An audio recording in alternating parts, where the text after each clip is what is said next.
maybe today will be the worst day that you can have. And maybe from here on out, you'll make changes to improve yourself and you won't be back. You won't be using heroin again. You understand?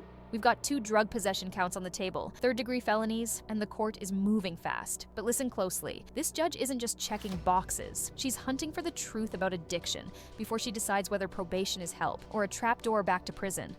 2021 CR 8727, State of Texas versus Esmeralda Valdez. Can I have parties announced for the record for the state? Hank Wilkins for the state, Your Honor. Defense. John Coons from Ms. Valdez, and I'm standing in for Ms. Enriquez. All right, any objection to this attorney standing in for Ms. Enriquez? No. All right, you're going to need to speak up. No. Counsel, have you received all the discovery and did you review it with your client? We have, Your Honor. Court will find that the state is in compliance with discovery.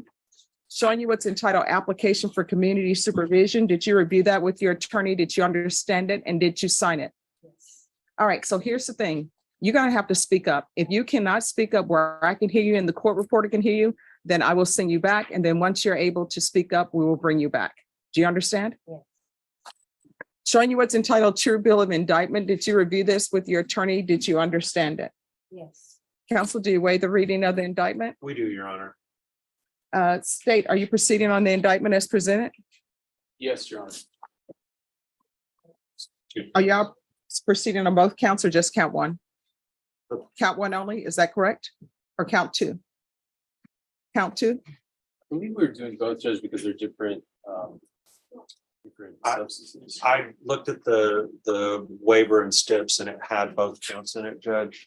What is it?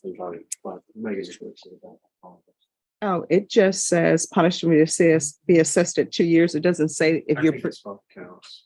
I believe it's both counts because count 1 is the heroin and count 2 is in that. Okay. Thank you. All right, Ms. Valdez, I'm going to show you what's entitled court admonishments and defendants waivers and affidavit of admonitions. Did you review that document with your attorney? Did you understand it? And did you sign it in all the appropriate places? Yes. Did you understand in count 1, you're charged with possession of a controlled substance penalty group 1 gram to 4 grams. And in count 2, you're charged with the offense of possession of a controlled substance penalty group 1 gram to 4 grams. Both of those counts are 3rd-degree felonies. The range of punishment is anywhere from 2 to 10 years in prison and up to a $10,000 fine. Did you understand? Yes. There's sufficient evidence to find you guilty, and the court will find you guilty as charged in count 1 and count 2. Are we proceeding with sentencing? We would request that today. Your Honor. Anything you wish to say on behalf of your client? Your Honor, we would request that you follow the plea bargain. This is slightly unusual in that this is not a deferred offer, but my client had conferred with Ms. Enriquez yesterday and decided that she didn't want to apply for deferred.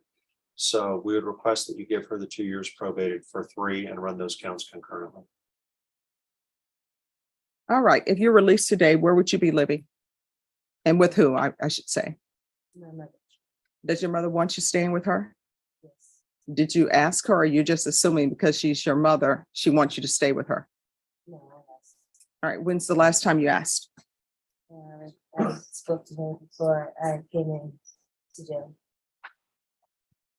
All right. What's your drug of choice and how often are you using?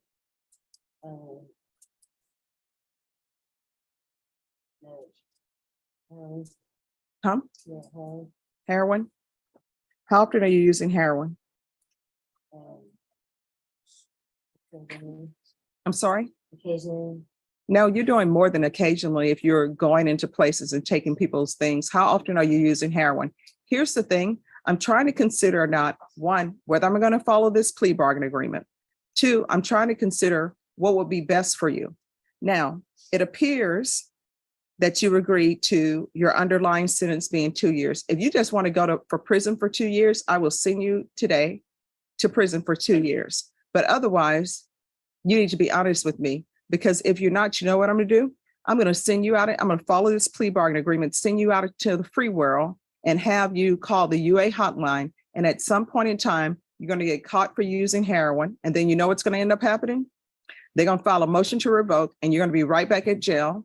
And you're going to come back to me. And then you're going to say, oh no, I need help. I use heroin. So you need to be honest with me. How often are you using heroin? This is the moment judges live for. The defendant minimizes occasionally, and the court basically says, stop the script. Because if probation starts with a lie, the next stop is a revoke motion. Be real. Would you trust probation to work here? And it's not occasionally. I know that much. Then Why was that so hard to tell me?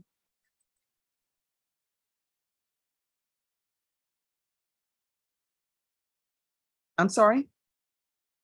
Are you embarrassed? yes, All right. Well, here's the thing. We are all on a journey, hopefully, of improving our lives. Where we are now is hopefully not where we will end in our growth. So hopefully maybe today will be the worst day that you can have. And maybe from here on out, you'll make changes to improve yourself and you won't be back. You won't be using heroin again. You understand? yes. How many children do you have? None. How far did you go in school? 10, Why did you drop out? attendance, I'm sorry, what? attendance. My mom took me out Why would your mom take you out of school? because she had a problem. I was like, going, skipping. Were you struggling with drugs already at that point? No, All right. I don't think her mother is the person for her to be living with this. If you have a mother who's going to take somebody out of school at 10th grade. Have you ever had employment? yes. Doing what? Worked in 7-Eleven, How old are you? 27. All right. This is what the court is going to do. I'm sorry, before I do that, any other questions, Mr. Kuntz? No, Your Honor. All right.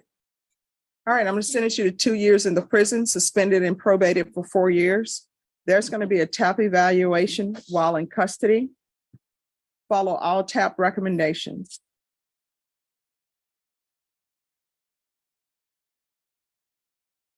Do we know how long it's taking for the TAC evaluations? How long? 1 to 2. Okay, All right, $57 restitution to SAPD. There's going to be 90 sober meetings in 90 days.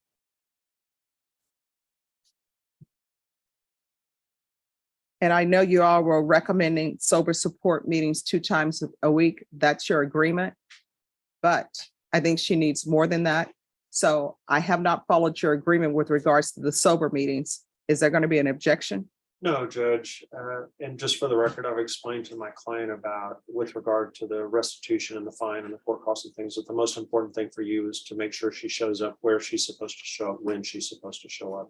Even if she's running low on money and can't necessarily afford the probationary fees or anything like that, as long as she shows up and tries to stay in compliance with everything else, that she should be okay with you. Yes. We're going to do the UA hotline until further notice. $500 fine will be probated, proof of employment within 45 days of release. There's to be no employment as a home health care provider or with minors. 200 hours of community service restitution. Those hours will be waived if you obtain your GED or if you obtain some sort of trade certificate or something that can make yourself better in place to get employment. You understand? Yes.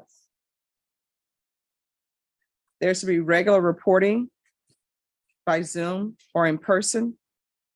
I'm going to want field visits 1 time per month until further notice. Probation, is there anything else she needs? Yes. So you're going to either have to obtain your GED or complete some sort of trade school. But once you do that, your community service hours will be waived. You understand? Yes. But regardless, you have to complete it. Yes. Is there anything else you need from the court to be successful? No. All right. Showing you what's entitled Trial Court Certification of Defendant's Rights to Appeal. Did you review that document with your attorney? Did you understand it and did you sign it? Yes. Because this is a plea bargain agreement, because I followed your plea bargain agreement, and because you waive your right to appeal, you do not have the court's permission to appeal. Because this is a felony conviction, you're not allowed to own or possess any weapons or ammunition. If you have a question over what a weapon or ammunition is, you'll need to speak to an attorney. Do you understand? Yes. All right, can we go off the record? All right, what are the tattoos about? My miscarriage, No, I'm sorry. my ex-relationship in passing. All right, and on the other arm? This is, a clean card. All right, is there any gang affiliation involved with you? No, Any gang affiliation involved with in your past relationships no, with the people you were dating? no. All right, so probation, if you can make sure you look into that. All right, is there anything else you need from the court? No. All right, in this court, communication is key to be successful on probation. If there's an issue or something that's going wrong in your life and you need some help with it, let probation know. If you feel as though they're not addressing the issue, you can always come to court and let me know and we'll see what's going on. Okay. All right, good luck to you. Thank you, Kurt. You're welcome. 2023 CR 0466, State of Texas versus Jarbe Wyans. Can I have parties announced for the record for the state? Lindsay Shaw for the state. Defense, Abelardo Garza. are you Mr. Wyans? No. All right. You entered a plea of no contest on March 27th. According to the plea, punishment is to be assessed at 6 years in the prison. The state is opposing your application and they're taking in consideration 2023 CR 0465 and County Court Cause number 692954. Have both parties had a chance to review the PSI report, state, Yes, ma'am. defense? I have your honor. Any witnesses, state, None from the state. defense, any witnesses? Any objections to the PSI report, state? No, ma'am. No objections, your honor. All right, state, you are opposed? Yes, Your Honor. All right, you may proceed, state. Judge, what this comes down to is just, All right, everyone, please whisper. Everyone, we are on the record. Please whisper. Yes. when you look at the facts of the case, Judge, what the defendant did was aggressive and violent and scary for this victim. And I think what's telling for me is when you read the stipulations, the police report versus the way the defendant described it in his PSI, there's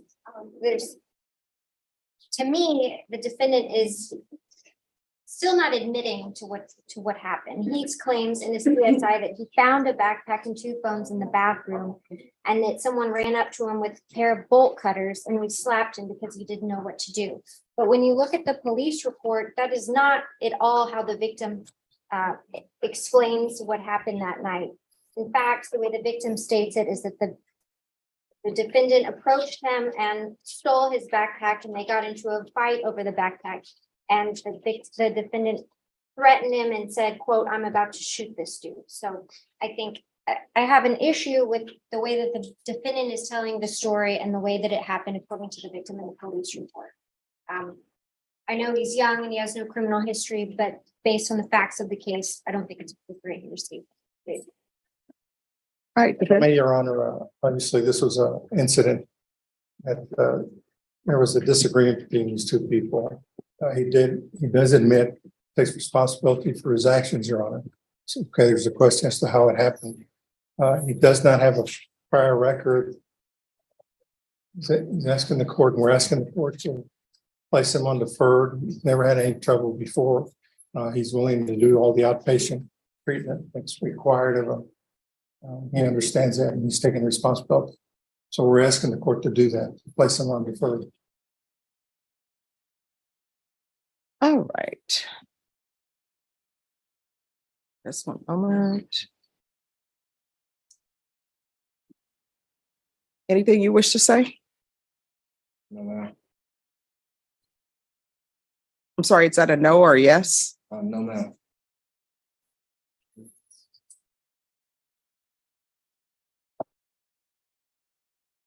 You're asking for inpatient treatment. Oh, I'm sorry. I'm looking at the wrong file. Just one second. All right. He has admitted to having a drug problem. All right, this is what the court is going to do. The court is going to find you guilty, sentence you to 3 years in the prison, give you credit for any time served. Take in consideration 2023 CR 0465, County Court Cause number 692954. There's to be no contact with Larry Smith Jr. and Travis Martinez. Mr. Winans, I want you to know that I read the stipulations and I read the PSI report. I never take any of these cases lightly. I never take it lightly when I'm sending someone to prison because, you know, I don't have a crystal ball, but I do review everything. And this was more than just a simple robbery. It was violent in nature. So that's what I'm sending you to. Counsel, I will retain jurisdiction. Going to show you what's entitled Trial Court Certification of Defendant's Rights to Appeal. Did you review that with your attorney? Did you understand it and did you sign it? I'm sorry? Yes, ma'am. All right, because this is a plea bargaining agreement, because I followed your plea bargaining agreement, and because you waive your right to appeal, you do not have the court's permission to appeal. Do you understand? And because this is a felony conviction, you're not allowed to own or possess any weapons or ammunition. If you have a question over what a weapon or ammunition is, you'll need to speak to an attorney. Do you understand? Yes, ma'am. All right, we can go off the record. And if you are a member of the Winans family, which you told me last time, you need to start living up to the name. You understand? All right, good luck to you. So here's the outcome. Valdez gets a prison sentence suspended into probation with heavy structure. TAP, eval, UA hotline, meetings, job proof, field visits, and a GED trade incentive to erase service hours. But in the second case, the judge rejects supervision and sends him to prison, citing violence and contradictions between the PSI and police report. If this shocked you, hit like, drop your take, share it, and subscribe for more courtroom breakdowns.